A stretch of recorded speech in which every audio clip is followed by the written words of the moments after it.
नाज़रीन, बात करेंगे निगरां वज़ीर आज़म अनवारुल हक काकड़ की, जो कल एक यूनिवर्सिटी के दौरे पर गए थे और यूनिवर्सिटी का दौरा उन्हें महंगा पड़ा क्योंकि वहाँ तालिब इल्मों ने काफ़ी सख्त सवालात उनके सामने रखे और उनके जवाबात भी बड़े तहम्मुल से निगरां वज़ीर आज़म अनवारुल हक काकड़ ने दिए। लेकिन तलबा ने बहुत ही माजरत के साथ ये कहा कि हमारे वज़ीर आज़म को शायद इल्म की कदर नहीं है क्योंकि उन्होंने 50 मिनट का इंतज़ार करवाया है। हम स्टूडेंट्स को उनको पता होना चाहिए था कि क्लास से हम लेट हो गए। जबकि साथ ही साथ उन्होंने ये भी सवाल उठाया कि जो 90 रोज़ के अंदर केपी और पंजाब में इलेक्शन होने थे उसके मुताबिक, आइन के मुताबिक उस पर अमल दरामद क्यों नहीं कराया गया।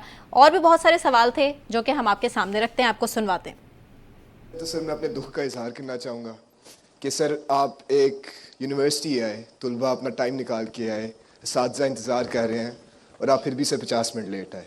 बच्चे अपनी क्लासेस एक दूसरे छोड़ के सर इधर आपका इंतज़ार कर रहे थे। और सर मैं इस बात पे शर्मिंदा हूँ कि मेरे प्राइम मिनिस्टर, बेशक केयर टेकर प्राइम मिनिस्टर हो, उसे इल्म की इज़्ज़त नहीं, या फिर मुझे लगा कि शायद इल्म की इज़्ज़त नहीं। Your vision for Pakistan, which this session was supposed to be about, right? So does it involve following the constitution? Like Following the constitution? yeah, because after the Punjab and KP governments got dissolved, you're supposed to hold elections in 90 days. Why held elections yet? आपने सुना, students ने जो सवालात थे, सख्त से सख्त सवाल थे, वो निगरां वज़ीर आज़म अनवारुल हक काकड़ के सामने रखे। और भी बहुत सारे सवालात थे, वो भी हम आपके सामने रखेंगे। सबसे पहले फ़हीम, मैं आप ही से इससे जुड़ा सवाल रख देती हूँ आपके सामने। ये किस तरह से शऊर आता जा रहा है? आज तो देखा हमने, कल का ये सेशन था, उसमें स्टूडेंट्स ने बदतमीज़ी नहीं की, कोई गालम गलोच नहीं थी, लेकिन सख्त बहुत सवालात थे, लेकिन जवाब भी उनको बहुत तहम्मुल से दिए हैं हमारे वज़ीर आज़म ने। तो आप इस पर क्या कमेंट करेंगे? जी देखिए, उनके लिए तो ये सानह लम्स है, जिसे सोशल मीडिया पर यही कहा जा रहा है। और मैं समझता हूँ कि जो कुछ निगरां वज़ीर आज़म साहब निगरां वज़ीर आज़म साहब के साथ वहाँ पर हुआ है वो ठीक ही हुआ है। अच्छा, ये मैं इसलिए कह रहा हूँ कि जब से काकड़ साहब आए हैं उनके अंदर ना एक मुतल्लिकुल अन्नानियत है।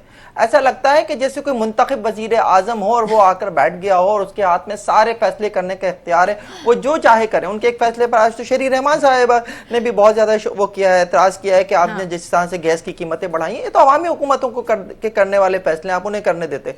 तो मैं ये समझता हूँ कि काकड़ साहब इस वक्त जिस फेज में हैं, वो जो समझ रहे हैं खुद को, उन्हें उससे निकलना होगा। नौजवानों ने उनके सामने एक पिक्चर रख दी है कि जनाब आप सिलेक्टेड हैं, उन्होंने ये तक कहा गया। फिर बाद में उन्होंने उसकी वजाहत भी की कि मैं तो नामजद हूं, मैं सिलेक्टेड नहीं हूं। तो ये वाली जो सिचुएशन है, उसके बाद काकड़ साहब को अपने रवैये में थोड़ी सी तब्दीली लाना होगी। जिस तरह का रवैया वो इख्तियार किए हैं, जिस तरह से वो मुख्तलिफ सियासी जमातों के मुतालिक जो है वो बयानात दे देते हैं, और जो कुछ उन्होंने मुल्क से बाहर जाकर भी कहा है, जिस तरह से वो एक सेल्फी वजीर आजम के तौर पर पहचाने गए हैं, उन्हें अपने रवैये में तब्दीली लाना होगी। ये तय हो चुका है कि जनाब इस वक्त जो है वो नौजवान आपका बहुत ज्यादा शऊर रखता है, सियासी शऊर भी रखता है, माशी शऊर भी रखता है, वो आपसे सवाल करने का हक भी रखता है। ये सवाल सहाफियों के लिए तो छीन लिया गया है। एक नशिस्त जो है वो जो सहाफियों के साथ हुई थी काकड़ साहब की, उन्होंने जिस तरह का रवैया सहाफियों के साथ रवा रखा था, मैं उसके शदीद खिलाफ हूं। उन्हें वो रवैया वहां नहीं रखना चाहिए था। लेकिन अब उनकी अपनी जो है ना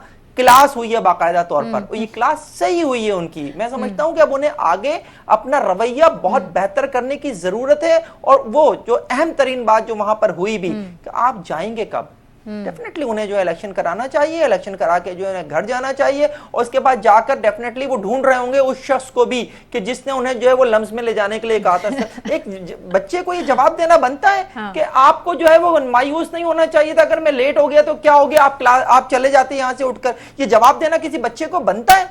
आप खुद को समझ क्या रहे हैं? ऐसा लग रहा था कि जैसे वजीर आजम साहब नहीं बैठे हुए वहां पे, पता नहीं कौन अमेरिका का सदर आके बैठ गया है वहां पे, और वो इस तरह से बच्चों से बात कर रहा था। तो मुझे बिल्कुल उनका रवैया अच्छा नहीं लगा है। उनको इसके ऊपर जो है बाकायदा तौर पर माजरत करनी चाहिए। जिस तरह से सोशल मीडिया पर इस पर ट्रेंड कर रहा है इस वक्त, उन्हें जो है वो बाकायदा लम्स के स्टूडेंट से वाजत करनी चाहिए। एक आखिरी जुमला मैं जरूर कहना चाहूंगा जल्दी से, कि ये भी बड़ी बात है कि ये लम्स के स्टूडेंट थे। अगर ये किसी और एग्जैक्टली तो ये स्टूडेंट्स अब तक जो उठाए जा चुके होते, शायद सवाल करने के जुर्म में जो है वो लापता हो चुके होते। बिल्कुल, बहुत खूब।